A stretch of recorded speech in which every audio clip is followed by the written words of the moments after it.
I'm Ira Wolf. Welcome to another episode of Geeks Googlization, a show from the People Forward Network. And I'm Jason Cochran. Thank you for being part of Googlization Nation. If you think this is just another podcast, think again. We are the heart and soul of crucial conversations focused on helping you reimagine your tomorrow and exploring the convergence of technology, people, and work. On this episode, you are going to hear from Canada's leading recognition expert and founder of Greatness Magnified, Sarah McVanel. She's also a professional speaker, author, and affectionately called by her many followers as the Frog Lady. And we will certainly learn more about that in just a little bit. Sarah is going to help us answer two questions that many leaders seem to be asking right now. Why does recognition matter so much? And how is it different from total rewards or compensation? Ira, here's something I'll bet most of our listeners don't know. According to Gallup, the number one reason most people quit their jobs in 2021 was a lack of recognition or not feeling appreciated. And who they wanted appreciation and recognition from the most in the organization was their direct manager or supervisor. Jason, I don't know how long it's going to take for companies to recognize this. As many people thought that they blame it on the pandemic, the last 2 years, why people are quitting their jobs. In 2021, we had a record 47 million people change their jobs, 26 million in only the last 5 months. And people are pointing fingers at a lot of different things, but it goes back to some basics. People just want to feel like their lives are meaningful, that they just don't want to pick up a paycheck anymore.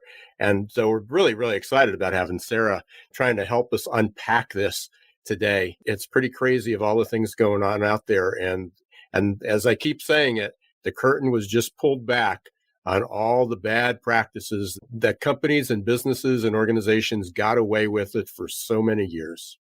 Absolutely. And Sarah's going to help us unpack this together today and come away with some clear tips and strategies that we can give to leaders on how to make recognition a really pivotal piece of their retention strategy for how they can keep their talent and make their people feel great about the work that they're doing in the organization. And so real quickly, before we do get to Sarah, just want to read off her biography because it is so impressive. Her path, her journey, the things that she's accomplished, and the things she's doing right now to help around the world to make recognition one of the key pillars of retention strategy. And so she helps leaders leverage the exponential power of recognition to retain top talent.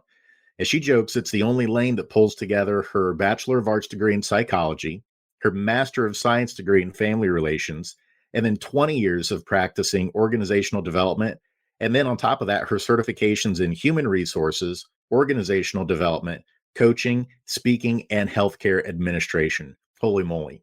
We're so happy to have her.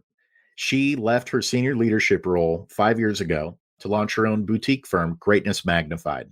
She's also authored several books, publications, peer-reviewed journals. She's a frequent vlogger. She loves tap dancing and then getting up to no good with her husband, Mark, and then her teenage kids, Justin and Simone as well. And so without further ado, everyone, Googlization Nation, let's bring on Sarah so we can learn from her today. Hey everyone, can't wait to geek out with you. This is awesome. Sarah, it's so good to have you. Let's just kick things off in terms of, the speed dating version of how did you get to what you're doing and hanging your hat on becoming a recognition expert? Well, in organizational development, we would often be asked to come into those teams that were imploding. The real fun, easy tasks where people have let these cultures slide and slide and slide, and nobody quite knows what the problem is. Well, our team would go in and we would try to help really quickly. And what we learned was that the fastest way to build trust and satisfaction with leaders, to your point around the Gallup study, because of course that's not new news, right? That people leave bosses, not necessarily organizations and roles. We realized very quickly that recognition was a foundational pillar to rebuilding or even just reconnecting to a sense of hope that we could turn things around. And hands down, my friends, that's exactly what we found. Whenever there was recognition in the organization, whenever there was recognition in the team, whenever there was recognition within the individual contributor, then we had so much more levity and we could pull this team up so much faster. And we substantiated it with data later, but I'll tell you, boots on the ground, it's the fastest, easier thing you can do to improve your culture. That's incredible. And so you just explained a little bit of why recognition matters. One of the questions I'm often asked is, are there different types of recognition that different kinds of people like to be shown? Or is there kind of a general rule of, here's the kind of recognition you should be showing in your organization? Well, it's a great question. When we went to substantiate that data that I told you about that we had found through grounded theory research, I think is what Brene Brown would say. I would say just doing our job. We were able to substantiate that in fact, most people stay because it increases trust, it increases innovation and so forth. But what is it that actually leads to those bigger dynamics, those bigger metrics that we often evaluate in engagement surveys? And it's really simple. In fact, let me ask you, gentlemen, what is the number one way you would want to be appreciated? If you could only pick one way for the rest of your career and from your family, from your clients, how would you want to be appreciated? I bet you any money is what the data shows. Well, I think it's pretty simple. I think you just want to be appreciated who you are, listened to. And maybe it just comes down to that somebody was listening and they acknowledged you. When I think about appreciation, it also makes me think of like the different love languages. I can't remember the name of the book, but it makes me think about that. And I know for me, my primary driver is words. So people, giving words of affirmation or just letting me know, like, hey, I'm thinking of you. That does so much more for me than acts of service. For my wife, shout out to Rachel, hers is acts of service. She would much rather be given like a note or a card or be surprised with something than to be given words of affirmation each day. I love it. I love how you did the shout out to your wife too. That's just living the spirit of recognition right here on the podcast. So yeah, 95% of people say, simply tell me thank you, which we all can agree is free and we can all do it. There's no cost to entry to begin that. There's no approval required. So anybody can do it. 92% of people say, tell me specifically what I'm doing well. So Ira, to your point around, see what I'm contributing and acknowledge it. And just like what your wife would like with the card, Jason, 88% of people say, write me a thank you note. And that's one of the things that I've been saying to people during the pandemic when they're struggling is go out and look at all of the acknowledgments that you've been receiving and perhaps even hoarding in a folder that you haven't looked at in a long time and read it, because you may not even remember who the Sven character is and all of the ink is, you could barely even read it, but they're acknowledging your greatness in that moment. So that's the benefit of recognition as well, as a resiliency strategy, is it lives on beyond that one micro moment. It lives in our memory. We encode it more deeply when we have an emotional affect response to how we're acknowledged, when it's surprising or when it's really heartfelt and meaningful. And also, if it's written down or in an email that you save in your kudos folder, you can come back to it. So it's such a fast and easy way to grow goodwill and make you the best boss ever, so that you're not one of the statistics that you read out earlier. So there's a million thoughts going through my head right now. And one of them goes to, it's just, that email, that how long would it take to send an email? And then I'm thinking about the responses I hear from other people. It's like, all I got was an email. They didn't tell me thank you. Well, and then the individual says, well, I told you thank you, or I sent that. What else do they want from me? And it's like, well, they could have done a written note or they could have shared that in person. Though it still goes back to really understanding who the other person was. And again, for so long, everybody got away with it. I think that this did more harm than good, although we all grew up with it, the golden rule. We like to treat other people like we would like to be treated. And that's not right. Because if sending an email is enough, for me, it doesn't mean it's the right thing for the other person. And you might have heard this. It's called the platinum rule. It's treat other people like they would like to be treated. And it just changes the whole thing. And it is harder because then it's like, well, how do I know? They're an introvert. They don't talk. They don't share that. They're really quiet, or they're always shy. You recognize somebody, which probably is a whole other question we should go into, is you try to recognize some people and they don't want to take it. They're humbled. They don't want to be the center of attention, but they do appreciate it. And it's understanding those roles. How do we get beyond that part? How do we get beyond that golden rule and help managers live a platinum rule? Yeah, I love that you asked that question. So 2 suggestions. Number 1 is you could ask them. In fact, on my website, on our cool stuff page, Greatness Magnified under cool stuff, I actually make a recognition checklist available. And I encourage leaders and even peers to go and ask people. So that way, to your point around if somebody's shyer, more introverted, perhaps they want private praise, somebody else wants public, maybe people like gift cards or versus a team celebration. And that way you kind of have the intel in advance. And people forget they fill it out. And so let's say, Jason and I are working together and I send him the tea, I make him a tea, and it's the exact way he likes it. He will be shocked that I made it for him, perhaps slightly more in line with his perfect, beverage than maybe even his wife realized. Maybe she doesn't even realize that actually he's changed his preference to this kind of herbal tea with a little bit of honey. So that's the thing, is it doesn't take very much and you can ask people. The other thing that I would suggest is whatever people compliment and the method in which they use to compliment is your window to how they want to receive it back. So, you had mentioned that you want to be acknowledged, Ira, for your specific contributions, and you want it to be really specific. So I know if I just type you an email and I just say thanks at the bottom of it, it's probably not going to be enough. But if I, in that email, take the time to acknowledge specifically what, even if it's just one sentence, it's probably more likely to land. It's not going to feel like, oh, is this just part of somebody's email signature? And it's like instead of saying cheers or sincerely. But I have one more idea for you that I think is it transcends the preferences and it fits with your mindset around this podcast about reinventing. Would you like to have my latest hack that I've discovered completely by accident that's so working right now? You're going to hear it here for the first time. Is that what we're releasing here? You heard it here first, everybody. And that is embedded videos. And we may be thinking, well, that's not really that big a deal, but actually it is, because just like thank you cards are very rarely received now, written mail and handwritten cards.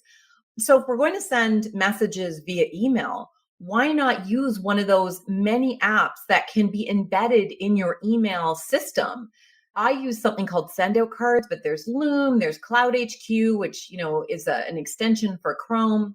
And then you hit that button, you record. We all have webcams now. Goodness knows you can't not have a decent webcam anymore. And send a super quick message of appreciation and acknowledgement. I cannot tell you, first of all, people actually open my emails, which is wonderful. But more importantly, though, the feedback you get is, wow, thanks for taking the time. Guess what? It takes me less time to do a quick video than it does to type the email, and I have fewer spelling mistakes. So send an email with a video message, and that's a great way for those of you who are working in a virtual or hybrid environment to feel a sense of connection when normally you would have been able to say that acknowledgement face-to-face. This is now your next best version of face-to-face. That's absolutely brilliant, Sarah. It is. I absolutely love it. And it's great for personal too, because who doesn't have like a free Zoom account at home too, if you don't want to use work to send messages, but to be able to send stuff to your kids too, or Facebook Messenger and things like that. There's so many free tools out there. And that kind of leads into my next question is, why do we still struggle so much as people with showing appreciation and recognition the right way? There's a few things. I work context, and so much of your listeners will be thinking about this through the lens of work. But I do want to acknowledge, to your point around personal, that there's a whole other conversation we could get into about that. When it comes to the professional context, people are afraid that they're going to seem fake or that it's favoritism. They've got stories in their head attached to recognition about the harmfulness of it, when in actual fact, the research shows that we are much more likely to get benefits and gains from it than potentially the negative unintended consequences. So that's the first thing, is really check your assumptions about what could go wrong when recognition goes wrong. Insert theme, scary music here. So that's the first thing. The second thing is we overly emphasize the skills that are hard to get. You very kindly read my bio and emphasized how I've worked very hard in my career to achieve things. The things I'm most proud of are the relationships that I've built, not the designations behind my name. And I'm sure both of you feel that same way. In fact, the intro of your podcast, Ira, you talk about, how excited you were to work with Jason on this new venture when you launched this podcast. So think about the relationship currency that has been most fundamental in your career. And imagine having built it without ever acknowledging somebody's strengths and gifts and assets. And so remember that it is the relationship that is going to get so much, that's going to bring your career and your organization's success so much farther. And therefore, the professional qualifications that we think are so much more important, really gauge that if in fact it's more the personal relationship skills. The third piece is that we compensate people. Like the paycheck is the reason why we work. And why do we do it? For the money. And then why do we take the next career advance and bonuses and things like that? Compensation is so tied to the meaning of work. And we have to deconstruct that a little, because so much, I'm sure, of the research that you use to prepare for this podcast and other delicious episodes that I've been tuning into is actually reevaluating what true meaningful compensation looks like for people. And when you peel back the layers, that is one of the reasons we have the Great Resignation, and why recognition, it can steal the show in your Great Resignation turnover tsunami. I'm the geezer in the group. I'm the baby boomer. So I grew up at a time when we pay people well. Why do I have to recognize them? And for years, we got away with that, and it was a different generation, and that was the expectation.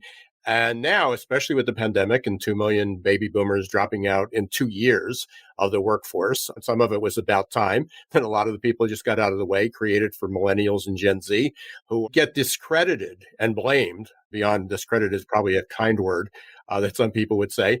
They get blamed for being high maintenance, for wanting to know, hey, I've been working here for 3 months. How am I doing? And I go, well, we'll let you know if you're doing a bad job. So, I mean, I don't know any other way to say it's this wake up call.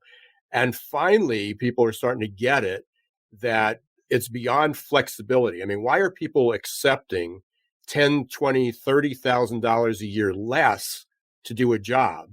For what? I mean, why would anybody in their right mind do that? And yet there's millions of people that are accepting. Not everybody. Some people are going after that next 30 or 40 or $50,000. Some people are going after, hey, I want to work from a remote. But so many people are willing to say, enough is enough. I want to enjoy what I do. And a complaint's a poorly worded request. And so you cannot keep a particular generation. It's not about the generation. It's about what they need that's being unfulfilled. And so go and ask them. Nobody will tell you in an exit interview that they left because they were too appreciated. That is definitely a risk I would I would be willing to take, is to try to find that person that left. Make it your mission. So really genuinely find out. And the great thing is that people, when they don't have a lot to lose, as in they've only been there for a few months and they're already moving on, they will probably tell you what's going on. And if they're not going to tell you, they're going to put it on Glassdoor and one of the other many external facing, possibly negative representations of your organization. So you might as well, find out from people while they're still in your organization. The other part is that people are having a hard time even attracting people to apply for those jobs. Or when they set up the interview, our processes are taking so long, we're not honoring and valuing their time. So they're not showing up for the interview, or they're not completing the recruitment process because it's so cumbersome and uninviting.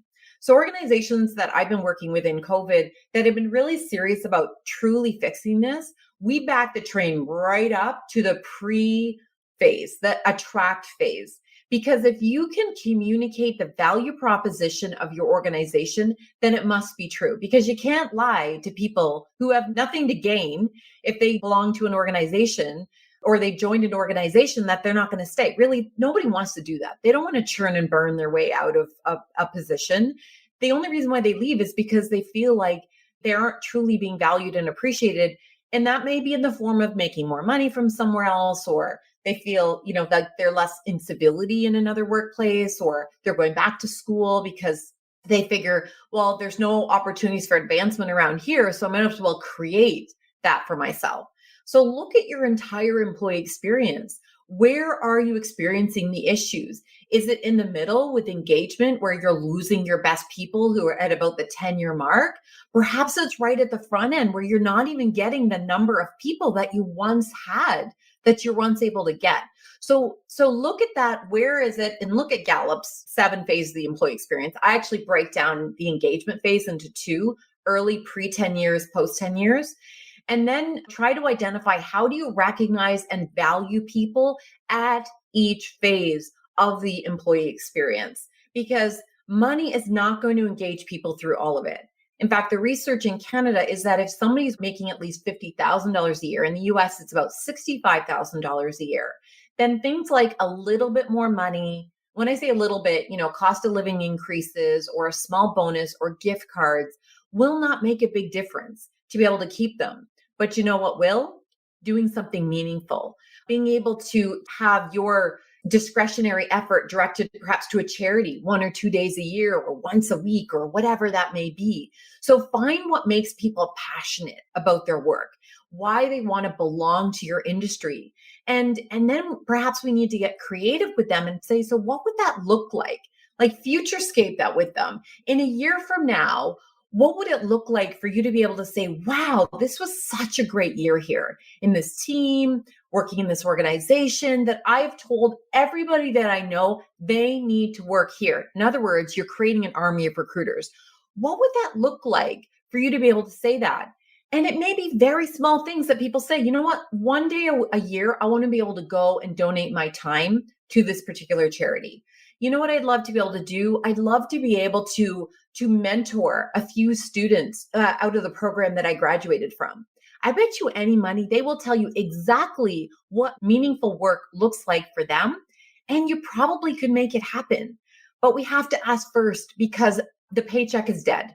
Paycheck is table stakes, my friends.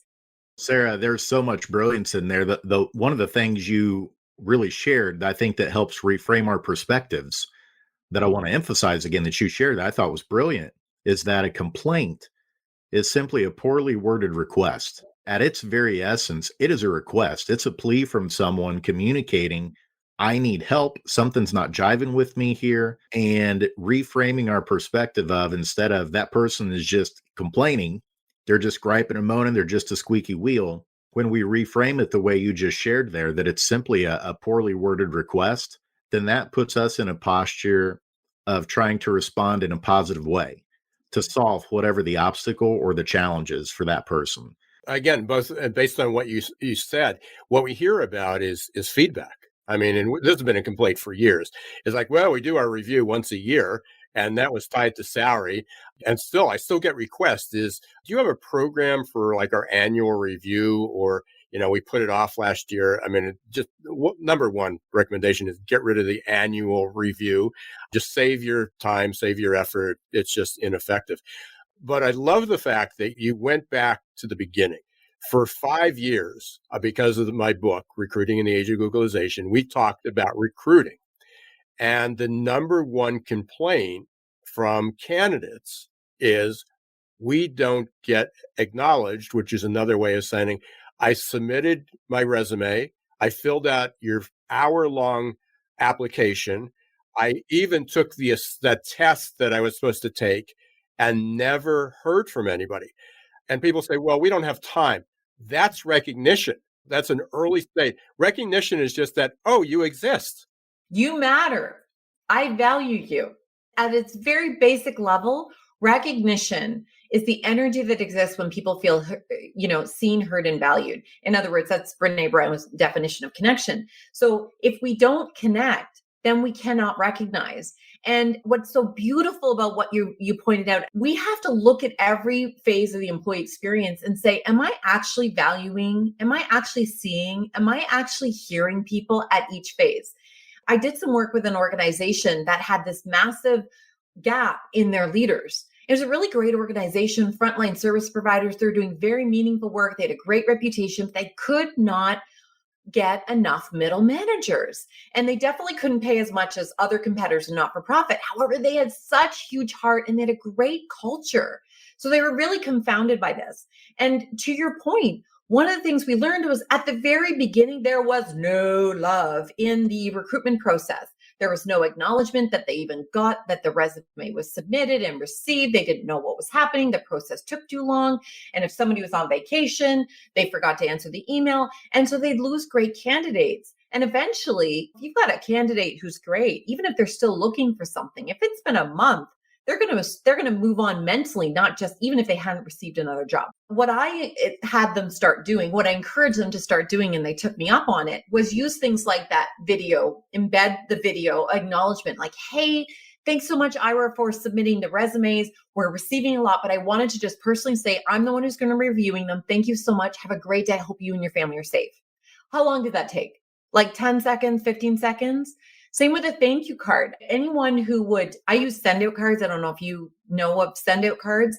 It's an unlimited membership system for sending print cards to people that you can just quickly type and fill in a little message. I would have them use that system to send out a message to say thank you every single time that candidate had to do something. And then let's say they have to do that test. That takes them an hour.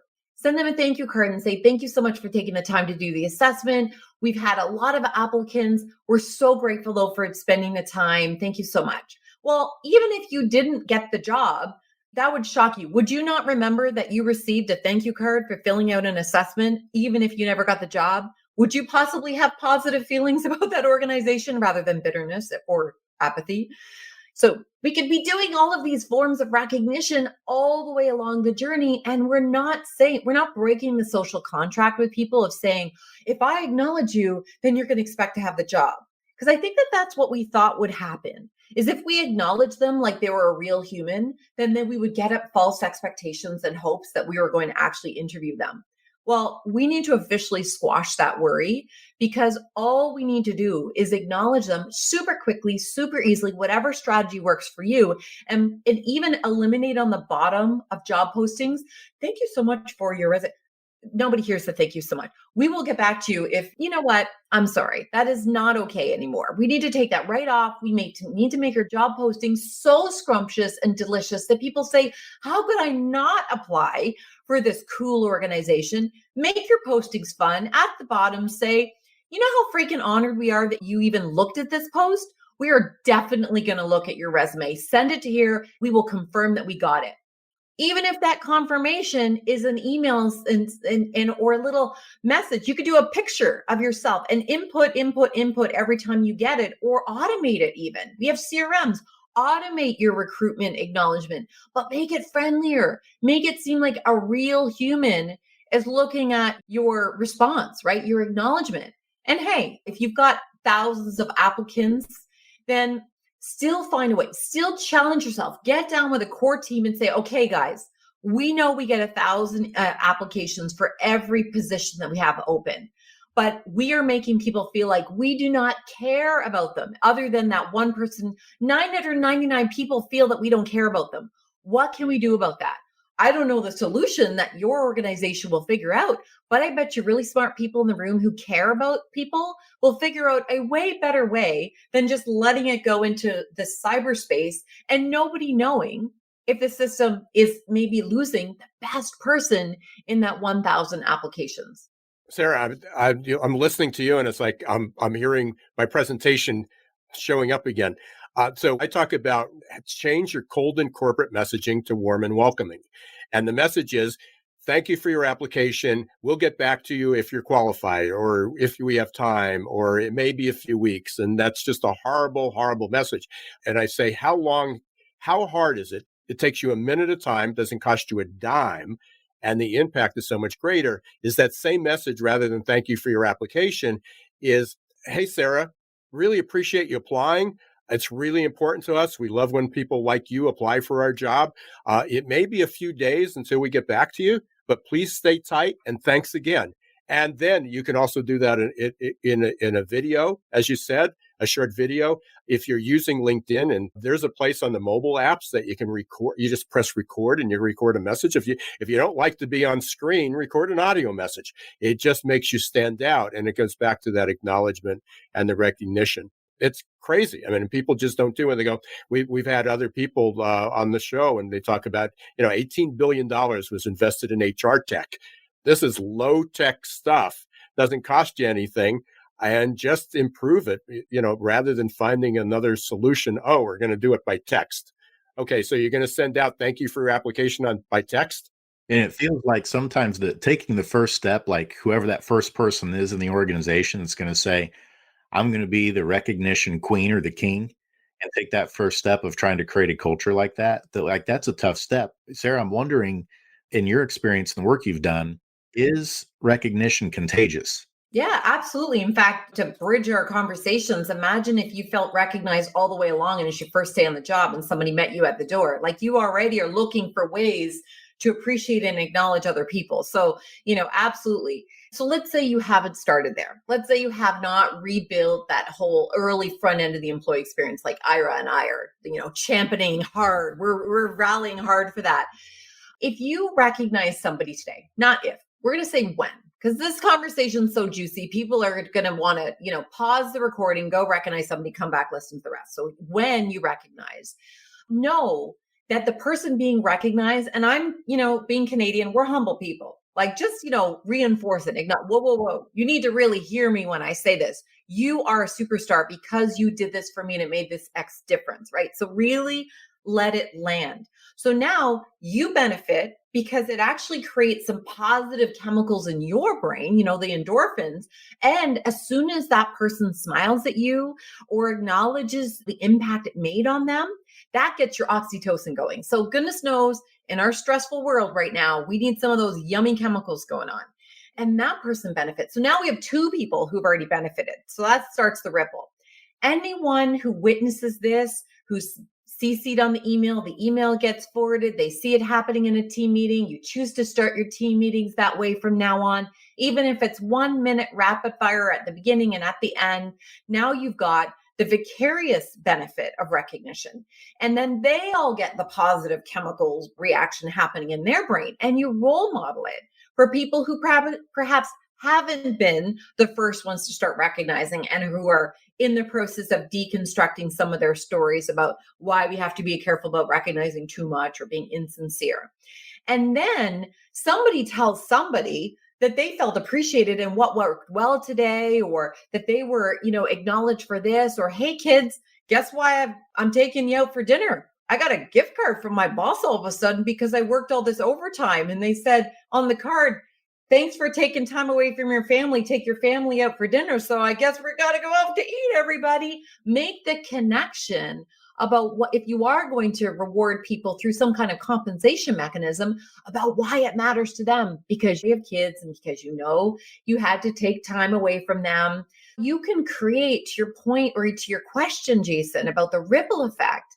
Everything you do feels good for you, feels good for the person receiving it, and feels good for anybody who finds out, who experiences, sees it, and finds out through gossip, the good kind, the resource gossiping kind.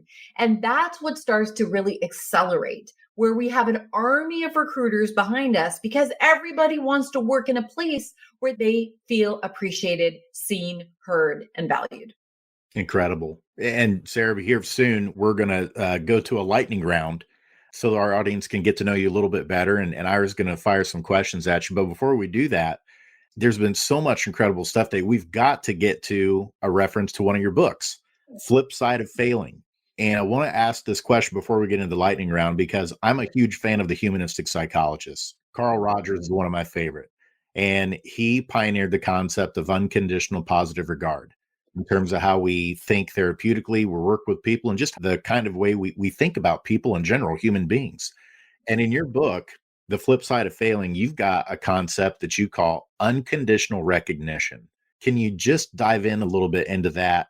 Help us understand that before we get to our lightning round. Absolutely. So what initially started in this recognition movement was it was birthed out of one of those teams that was imploding. We asked them, how could we remember all the work that we've done for 2 years on recognition? It was a healthcare group. So of course we had to come up with an acronym because healthcare loves we love a good acronym. And they said, FROG, forever recognize others' greatness.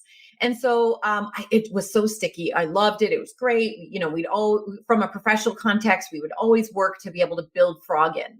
But here's the thing that always was the challenge, the stickling point. We could recognize as long as things were going well.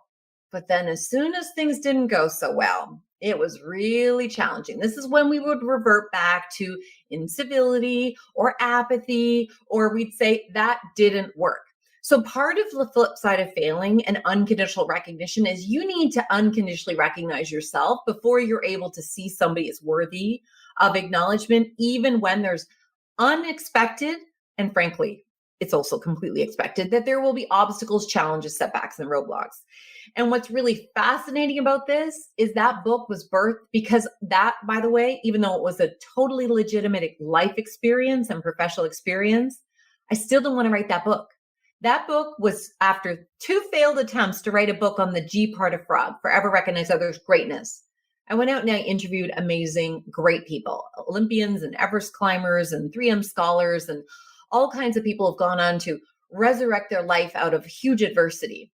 And the one thing that every single person in those interviews shared about what greatness was and why they were able to achieve what they achieved despite so many incredible odds was because they failed. It was how they handled failure. How you handle failure is how you handle everything. So they had to have unconditional positive regard at some point, and frankly, multiple points in the journey to be able to persevere. Right now, as we're having this conversation, it's the Olympics. Think about how many people on the podium, how much they had to give up and struggle and work against their body's natural abilities to get there, let alone to get on the podium. The 4th place is the worst place people feel, and you listen to the journalist, how critical they are. You must be really disappointed. You're a hopeful. You know what? Back off, dude, because you would just wish that you had the kind of exercise abilities that this person has. Who are you to tell them? So we have this lens of, if you're not at the top, what are you? But that's really what we need to remember is recognition. Everything we've talked about when it comes to work, your first piece of work is to recognize yourself. Because if you can't recognize yourself, it's going to be an uphill battle to consistently recognize other people's. And it starts with when things aren't going well. That's perfect, Sarah. And you just took us full circle to where now we understand why you're called the Frog Lady, is because it's your framework. Forever recognize others' greatness. Sarah, we could spend a great deal of more time. And before we get there, we're going to go to our new favorite part of the show when we talk about what don't we know. Part of that is learning a little bit more about you. So we've already figured out you shared some of it. We know what your nickname is. What was your childhood nickname? Did you grow up as Frog? No, I did not grow up as Frog. That was discovered in my 30s. I was Daddy Longlegs. And that's because in our house, there'd be these spiders, this tiny little body and really long legs. And I'm very tall, always have been. And so my dad, I get my height from him. He would call me Daddy Longlegs. My favorite question. What's your word of the year? One word to describe the year. Calm. Well, last year was calm, and this year actually is grounded. Yeah, hopefully we'll all get grounded soon. What's the best advice you ever got, but you ignored? To not be so perfectionistic. Just to flip side of failing, how ironic. The recovering perfectionist wrote The Flip Side of Failing. My husband still says to me, don't sweat the small stuff. And then I say in my head, and it's all small stuff. That's interesting because I spend a lot of time focused on adaptability, getting people to change. And now we're working on a growth mindset. So it sounds like you had a similar journey of going from fixed mindset to growth mindset. And we'll get into that maybe another time. We'll go there. What's something you had to learn that you weren't very good at?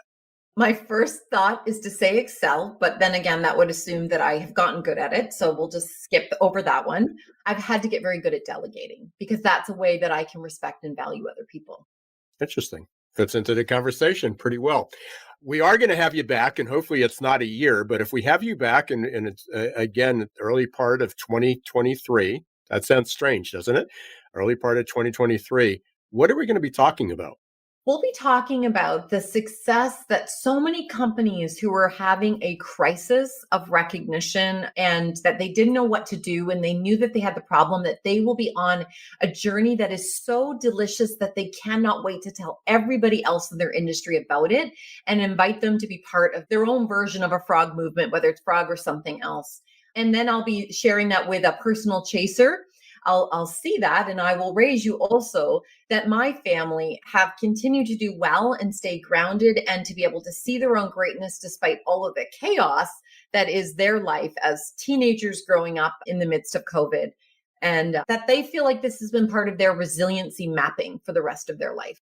Ambitious goals. So what are you going to do for the other 6 months after you get all that accomplished, right? I'll probably be done by next week. I'll put it on my Trello board, check it, yeah. We're going to bring you back to have a checkup on that. We want to see what your progress is. We're going to hold you accountable, and we're going to recognize you for all your accomplishments through that time or the effort that you've put into it. Before we go, Sarah, how can people get a hold of you? Where can they buy your book?